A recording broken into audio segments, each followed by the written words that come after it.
everyone, you are most welcome to my channel Legal Inc. And in this video, we are going to discuss the Article 12 of Indian Constitution. So before we start our today's topic, let me give you a brief info about the fundamental rights. तो हमारे जो मौलिक अधिकार हैं या जिन्हें हम मूल अधिकार भी कहते हैं, वो हमारे कॉन्स्टिट्यूशन में हमें आर्टिकल 12 से लेकर आर्टिकल 35 तक दिए हुए हैं और ये fundamental rights part 3 of Indian constitution में इलेबरेटेड हैं। तो ये जो फंडामेंटल राइट्स हैं इन्हें हमने अमेरिकन कॉन्स्टिट्यूशन से बोरो किया है और इन्हीं को Magna Carta of our constitution भी कहा जाता है। तो क्यों ये इन राइट्स को जो है फंडामेंटल राइट्स कहते हैं और ये फंडामेंटल राइट्स इतने इम्पॉर्टेंट क्यों हैं? क्योंकि फंडामेंटल राइट्स वो बेसिक राइट्स हैं जो हमें हमारे कॉन्स्टिट्यूशन ने दिए हैं, जिन्हें हमारी गवर्नमेंट भी हमसे नहीं छीन सकती। तो फंडामेंटल राइट्स वो राइट्स एंड लिबर्टीज़ हैं जिन पर कॉम्प्रोमाइज़ नहीं किया जा सकता और जो हमारी गवर्नमेंट है उसे उन राइट एंड लिबर्टीज़ को रिस्पेक्ट करना ही पड़ेगा। सो नाउ फंडामेंटल राइट्स कितनी तरह के होते हैं? So there are basically 6 type of fundamental rights. The first is right to equality, जो आर्टिकल 14 से आर्टिकल 18 तक दिया है। राइट टू फ्रीडम, जो कि आर्टिकल 19 से आर्टिकल 22 तक है। Third is right against exploitation, article 23 और 24 राइट अगेंस्ट एक्सप्लॉयटेशन के बारे में बात करता है। इसके बाद है right to freedom of religion. तो फ्रीडम रिलीजन से रिलेटेड जो फ्रीडम है वो हमें आर्टिकल 25 से लेकर 28 तक दी है। Fifth is cultural and educational right, जो हमें 2 आर्टिकल्स में दिए हैं, आर्टिकल 29 और article 30। Last is right to constitutional remedies, article 32 से लेकर आर्टिकल 35 तक। सिक्स्थ राइट जो राइट टू कॉन्स्टिट्यूशनल रेमेडी है वो हमें दिया हुआ है। इसके बाद एक और इम्पॉर्टेंट बात है, जो इससे पहले 1977 से पहले यानी कि 44th अमेंडमेंट से पहले हमारे पास एक और राइट था फंडामेंटल राइट्स के अंदर, जिसे हम राइट टू प्रॉपर्टी भी कहते हैं। यानी कि पहले जो है हमारे पास 7 फंडामेंटल राइट्स थे और 7वां फंडामेंटल राइट था हमारे पास राइट टू प्रॉपर्टी। लेकिन 44th अमेंडमेंट के बाद राइट टू प्रॉपर्टी को एबलिश कर दिया गया और अब ये एक सिर्फ लीगल राइट है। तो यहाँ तक क्लियर हो गया आपको कि कुछ ऐसी राइट्स एंड लिबर्टीज़ हैं जिन्हें हमारी गवर्नमेंट को रिस्पेक्ट करना ही पड़ता है और इन्हीं राइट्स एंड लिबर्टीज़ को हम फंडामेंटल राइट्स कहते हैं। और फंडामेंटल राइट्स हमें आर्टिकल 12 से लेकर आर्टिकल 35 तक दिए हुए हैं हमारे कॉन्स्टिट्यूशन के पार्ट 3 में। Now a question may arise in your mind that why we need to study the definition of state. तो सबसे पहली बात तो ये कि जो हमारे 6 फंडामेंटल राइट्स हैं वो एब्सोल्यूट राइट्स नहीं हैं। गवर्नमेंट चाहे तो इन राइट्स पर कुछ रिस्ट्रिक्शंस लगा सकती है। दूसरी बात ये कि फंडामेंटल राइट्स सिर्फ स्टेट के अगेंस्ट ही अवेलेबल है, यानी कि अगर कोई प्राइवेट इंडिविजुअल या कोई प्राइवेट बॉडी हमारे फंडामेंटल राइट्स को इन्फ्रिंज करता है तो उसके अगेंस्ट हमें कोर्ट में रेमेडी नहीं मिलेगी। लेकिन अगर कोई गवर्नमेंट या गवर्नमेंटल बॉडी हमारे फंडामेंटल राइट्स को इन्फ्रिंज करती है तो ही हम कोर्ट में रेमेडी ले सकते हैं। तो अब आते हैं हम अपने एग्जैक्ट टॉपिक पर, which is definition of state under article 12। So article 12 read as unless the context otherwise requires, the term state include the following: executive and legislature of union and state, all local or other authorities within the territory of India or under the control of government of India. अब इस definition को हम break करके पढ़ेंगे। तो सबसे पहली line जो इस आर्टिकल के अंदर है उसे एक बार रीड कीजिए, unless the context otherwise requires, which means कि ये जो डेफिनेशन है आर्टिकल 12 के अंदर ये सिर्फ और सिर्फ कॉन्स्टिट्यूशन के पार्ट 3 और पार्ट 4 पर ही एप्लीकेबल होगी, ये पूरे कॉन्स्टिट्यूशन पर एप्लीकेबल नहीं होगी। और इसके बाद है the term state include the following. तो इसमें executive and legislature of union and state में क्या क्या आ सकता है और लोकल और अदर अथॉरिटीज़ में कौन कौन सी अथॉरिटीज़ इंक्लूड हो सकती हैं। तो चलिए इस डेफिनेशन को थोड़ा और ब्रेक करके पढ़ लेते हैं। फर्स्ट पॉइंट जो इसमें दिया है, executive and legislature of union and states.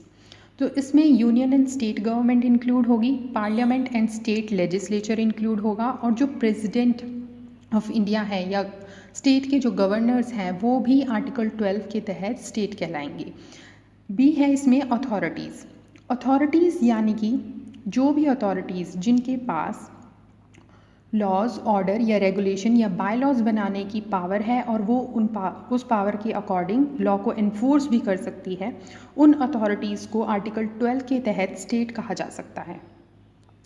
Third है इसमें लोकल अथॉरिटीज़। तो लोकल अथॉरिटीज़ में हम किन किन अथॉरिटीज़ को काउंट कर सकते हैं, जैसे कि म्यूनिसिपैलिटीज़ हैं, डिस्ट्रिक्ट बोर्ड या पंचायत वगैरह। और लोकल अथॉरिटीज़ की डेफिनेशन हम section 3 of general clauses act में भी पढ़ सकते हैं, तो वहाँ से हम रेफ़र कर सकते हैं कि लोकल अथॉरिटीज़ में कौन कौन सी अथॉरिटीज़ इंक्लूड हो सकती हैं। लेकिन अब प्रॉब्लम अराइज होती है इस टर्म के साथ, अदर अथॉरिटीज़ के साथ। तो इस टर्म को कैसे समझा जाए कि भाई कौन कौन सी अथॉरिटीज़ अदर अथॉरिटीज़ में आएंगी और कौन कौन सी नहीं आएंगी। तो कोर्ट ने इसका सॉल्यूशन ये निकाला कि अब हम इस टर्म को समझने के लिए जो आर्टिकल 12 में अदर अथॉरिटीज़ से पहले जो टर्म है वो किस कैटेगरी के हैं ये जानेंगे। तो कोर्ट ने इस टर्म को ई जेसडम जेनरिस के रूल के अकॉर्डिंग इंटरप्रेट किया। ई जेसडम जेनरिस का मतलब है ऑफ द सेम काइंड या एक जैसा। जैसे कि किसी एक्ट में लिखा हो automobiles, trucks, tractor, motorcycles and other motor powered vehicles. तो ये जो पूरी लिस्ट है, इस लिस्ट में हम अदर मोटर व्हीकल्स में एरोप्लेन इंक्लूड नहीं कर सकते क्योंकि एरोप्लेन लैंड बेस्ड ट्रांसपोर्टेशन में नहीं आता। हाँ, हम इसमें कार इंक्लूड कर सकते हैं। तो ई जेसडम जेनरिस रूल के अकॉर्डिंग आर्टिकल 12 के अदर अथॉरिटीज़ में भी सिर्फ वही अथॉरिटीज़ आएंगी जो गवर्नमेंट के इक्विवेलेंट हो या जिनका नेचर गवर्नमेंट के जैसा हो। और अगर आपको ई जेसडम जेनरिस रूल और अच्छे से समझना है तो आप इस वीडियो का लिंक डिस्क्रिप्शन में चेक कर सकते हैं। इसके बाद हम स्टेट की डेफिनेशन को कुछ केस लॉज के थ्रू समझेंगे। तो कैसे कैसे केस लॉज के साथ अदर अथॉरिटीज़ का मीनिंग जो है वो इवॉल्व होता चला गया। तो सबसे पहले ये क्वेश्चन उठा यूनिवर्सिटी ऑफ मद्रास वर्सेस सांतावाई के केस में। इसमें कोर्ट ने अदर अथॉरिटीज़ का मीनिंग सिर्फ गवर्नमेंटल या सॉवरेन फंक्शंस को परफॉर्म करने वाली अथॉरिटीज़ तक ही रिस्ट्रिक्टेड रखा। यानी कि सिर्फ वही अथॉरिटी स्टेट कहलाएंगी जो सिर्फ गवर्नमेंटल या सॉवरेन फंक्शन परफॉर्म करती है और उन्हीं अथॉरिटीज़ के अगेंस्ट फंडामेंटल राइट्स इन्फ्रिंज होने का कोर्ट में केस जा सकता है। या और जो अथॉरिटीज़ गवर्नमेंटल या सॉवरेन फंक्शंस परफॉर्म नहीं करती वो स्टेट नहीं कहलाएंगी। लेकिन इस केस के बाद 1962 में Ujjain by versus state of UP के केस में कोर्ट ने ई जेसडम जेनरिस रूल को रिजेक्ट कर दिया। और electricity board of Rajasthan versus Mohanlal के केस में कोर्ट ने ये कहा कि जो भी अथॉरिटीज़ कॉन्स्टिट्यूशन के अंदर क्रिएट की गई हैं या किसी स्टैट्यूट के थ्रू क्रिएट की गई हैं वो सभी अथॉरिटीज़ अदर अथॉरिटीज़ में आएंगी और उन्हें आर्टिकल 12 के अंतर्गत स्टेट माना जाएगा। और कोर्ट ने इस केस में ये भी कहा कि ये ज़रूरी नहीं है कि कोई अथॉरिटी स्टेट कहलाने के लिए सॉवरेन या गवर्नमेंटल फंक्शंस परफॉर्म करे। किसी अथॉरिटी का स्टेट होने के लिए सिर्फ इतना ही काफ़ी है कि वो किसी स्टैट्यूट या कॉन्स्टिट्यूशन के अंदर क्रिएट की गई हो। अब इस जजमेंट को फॉलो करते हुए सुखदेव सिंह वर्सेस भगत राम के केस के according LIC, ONGC and industrial financial corporation भी स्टेट कहलाई। क्यों? क्योंकि ये कॉरपोरेशंस भी गवर्नमेंट स्टैट्यूट के अंदर बनाई गई थी। And after that, the leading judgment came in 1979 in case of R.D. Shetty versus International Airport Authority of India. तो इस केस में इंटरनेशनल एयरपोर्ट अथॉरिटी ने बहुत सारे टेंडर्स इनवाइट किए थे, जिसमें से R.D. शेट्टी ने भी कुछ टेंडर्स के लिए अप्लाई किया था, लेकिन कुछ डिस्क्रिमिनेटरी इश्यूज़ की वजह से उनका टेंडर एक्सेप्ट नहीं हुआ। तो R.D. शेट्टी ने फंडामेंटल राइट्स इन्फ्रिंज होने पर एयरपोर्ट अथॉरिटी पर केस किया। तो अब इस केस में कोर्ट को ये डिसाइड करना था कि क्या इंटरनेशनल एयरपोर्ट अथॉरिटी भी स्टेट है। So in this case court observe that even a private body can be a state. और इस केस में कोर्ट ने टेस्ट ऑफ इंस्ट्रूमेंटैलिटी को डिस्कवर किया।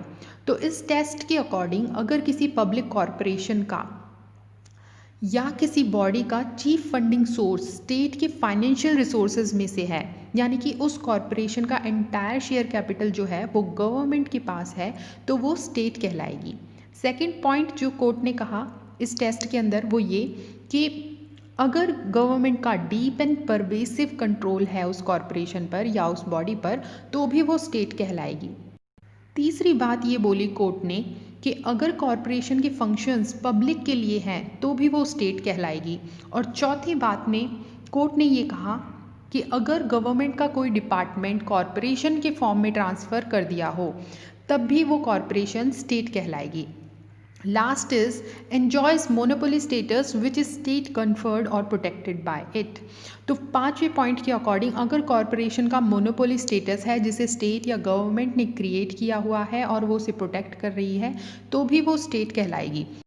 तो इस केस में कोर्ट ने एयरपोर्ट अथॉरिटी के फंक्शनल एस्पेक्ट को बिल्कुल भी वेटेज नहीं दी। कोर्ट ने कहा कि हम यहाँ ये नहीं देखेंगे कि क्या एयरपोर्ट अथॉरिटी गवर्नमेंट के सॉवरेन फंक्शन को परफॉर्म कर रही है या नहीं, लेकिन हम ये देखेंगे कि क्या एयरपोर्ट अथॉरिटी गवर्नमेंट की एक एजेंसी की तरह काम कर रही है। अगर वो एक एजेंसी की तरह काम कर रही है तो फिर वो स्टेट कहलाएगी। तो इस केस में कोर्ट ने ये कहा कि एक तो airport authority of India airport authority act 1971 के अकॉर्डिंग बनी है। दूसरी बात, international airport authority of India में चेयरमैन के सिलेक्शन में भी गवर्नमेंट का कंट्रोल है, गवर्नमेंट की फाइनेंशियल असिस्टेंस भी है। तो कोर्ट ने एयरपोर्ट अथॉरिटी ऑफ इंडिया को भी स्टेट माना इस केस के अंदर और आर.डी. शेट्टी एयरपोर्ट अथॉरिटी के अगेंस्ट फंडामेंटल राइट्स होने पर केस कर सकते हैं। और लास्ट पॉइंट जो टेस्ट ऑफ इंस्ट्रूमेंटैलिटी में इम्पॉर्टेंट है वो ये कि ये जो पांचों टेस्ट है ये इलस्ट्रेटिव है, कंक्लूसिव नहीं है, यानी कि इनमें और भी एस्पेक्ट्स जो है ऐड किए जा सकते हैं। कोर्ट और भी एस्पेक्ट्स को डिस्कवर कर सकता है किसी अथॉरिटी को स्टेट बताने के लिए। तो इसके बाद एक केस है अजय हासिया वर्सेस खालिद मुजीब। इस केस में भी रीजनल इंजीनियरिंग कॉलेज को स्टेट बनाया क्योंकि ये कॉलेज एक रजिस्टर्ड सोसाइटी के अकॉर्डिंग ही रन एंड स्टैब्लिश किया गया था और इस सोसाइटी को भी सेंट्रल एंड स्टेट गवर्नमेंट के रिप्रेजेंटेटिव ही एडमिनिस्टर कर रहे थे। So crux is that Ajay Hasia case में भी airport authority of India case के इंस्ट्रूमेंटैलिटी टेस्ट को ही फॉलो किया गया। Now there is one more case जहाँ पर ये क्वेश्चन उठा कि क्या एनसीईआरटी भी स्टेट है। तो चंद्रमोहन खन्ना वर्सेस एनसीईआरटी के केस में कोर्ट ने एनसीईआरटी को स्टेट नहीं ठहराया क्योंकि कोर्ट ने कहा कि एनसीईआरटी एक ऑटोनॉमस बॉडी है और इसमें गवर्नमेंट का मिनिमम कंट्रोल है। इसके बाद एक और क्वेश्चन अराइज हुआ कि क्या बीसीसीआई भी स्टेट है। तो इस डिसीज़न में Zee telefilms limited versus union of India में कोर्ट ने कहा कि बीसीसीआई स्टेट नहीं है क्योंकि बोर्ड को किसी स्टैट्यूट के अंतर्गत नहीं बनाया गया है और इसमें गवर्नमेंट का शेयर कैपिटल भी नहीं है, ना ही गवर्नमेंट का फाइनेंशियल असिस्टेंस है, ना गवर्नमेंट का डीप एंड परवेसिव कंट्रोल है। और बीसीसीआई एक ऑटोनॉमस बॉडी है इसलिए ये स्टेट की डेफिनेशन में नहीं आएगा। Lastly, we need to discuss that whether judiciary is included in the word state under Article 12। तो ये इशू एक डिबेटेबल इशू है अभी भी और इस पे कोई फाइनल जजमेंट नहीं आई है, लेकिन इससे रिलेटेड दो केसेस हैं। एक है AR Antulay versus RS Nayak और दूसरा है रूपा अशोक हुर्रा वर्सेस अशोक हुर्रा।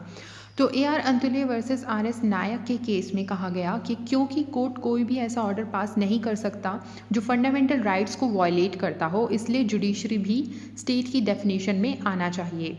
लेकिन रूपा अशोक हुर्रा वर्सेस अशोक हुर्रा के केस में कहा गया कि जुडिशरी स्टेट की डेफिनेशन में नहीं आती। वहीं पर HM सिरवई के ओपिनियन में जुडिशरी जो है वो स्टेट की डेफिनेशन में इंक्लूड होनी चाहिए। तो ये था हमारा आर्टिकल 12। होप आपको अच्छे से समझ में आ गया होगा। एक बार हम इसे रिवाइज कर लेते हैं। हमने पूरी वीडियो में क्या क्या पढ़ा। सबसे पहले हमने पढ़ा कि फंडामेंटल राइट्स जो है वो कुछ ऐसे राइट्स एंड लिबर्टीज़ हैं जो हमें कॉन्स्टिट्यूशन ने दिए हैं, which is elaborated in part 3 of our Indian constitution from article 12 to article 35। और इसके बाद हमने आर्टिकल 12 में स्टेट की डेफिनेशन को कुछ केसेस के थ्रू समझा, जिसमें अदर अथॉरिटीज़ का मीनिंग कोर्ट ने डिफरेंटली इलेबोरेट किया हुआ है। तो फर्स्ट जो केस हमने देखा था वो था university of Madras versus Shantabai. इस केस में कोर्ट ने ई जस्डम जेनरिस का रूल अप्लाई किया था, जिसके अकॉर्डिंग जो है वो सॉवरेन फंक्शंस परफॉर्म करना ज़रूरी था अथॉरिटीज़ का, और इस केस के अकॉर्डिंग यूनिवर्सिटीज़ स्टेट नहीं कहलाई। लेकिन सेकंड केस जो Ujjam Bai versus state of UP था, उसमें ई जस्डम जेनरिस अप्रोच को एक्सेप्ट नहीं किया गया। थर्ड केस हमने पढ़ा था Rajasthan electricity board versus Mohanlal, जिसमें कोर्ट ने ये कहा कि अगर कोई बॉडी कॉन्स्टिट्यूशन या स्टैट्यूट के अंदर क्रिएट की गई है तो वो स्टेट कहलाएगी। ये ज़रूरी नहीं है कि वो गवर्नमेंटल या सॉवरेन फंक्शंस परफॉर्म करे। तो इस केस के अकॉर्डिंग यूनिवर्सिटीज़ भी स्टेट कहलाई। इसके बाद सुखदेव वर्सेस भगत राम के केस में ONGC, LIC, FIC ये सारी कॉरपोरेशन जो हैं अदर अथॉरिटीज़ होते हुए भी स्टेट कहलाएंगी। इसके बाद हमने पढ़ा RD Shetty versus international airport authority of India का केस। तो इस केस में कोर्ट ने हमें टेस्ट ऑफ इंस्ट्रूमेंटैलिटी दिया, जिसके अंदर 5 पॉइंट्स दिए थे, और वो 5 और इस केस में जो है फंक्शनल आस्पेक्ट को वेटेज नहीं दी कोर्ट ने। लास्टली हमने पढ़ा था अजय हासिया वर्सेस खालिद मुजीब, जिसके अंदर कोर्ट ने इंस्ट्रूमेंटैलिटी टेस्ट को ही अप्लाई किया था। और एट द एंड हमने पढ़ा कि क्या जुडिशरी स्टेट है, तो इसका आंसर ये है कि ये एक डिबेटेबल इशू है अभी भी। AR अंतुले वर्सेस RS नायक का केस इससे रिलेटेड हमने पढ़ा, और रूपा हुर्रा वर्सेस अशोक हुर्रा का केस हमने इसमें पढ़ा था।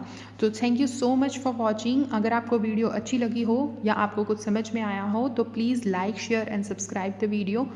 See you in the next video. Till then, study hard. Take care. Bye bye.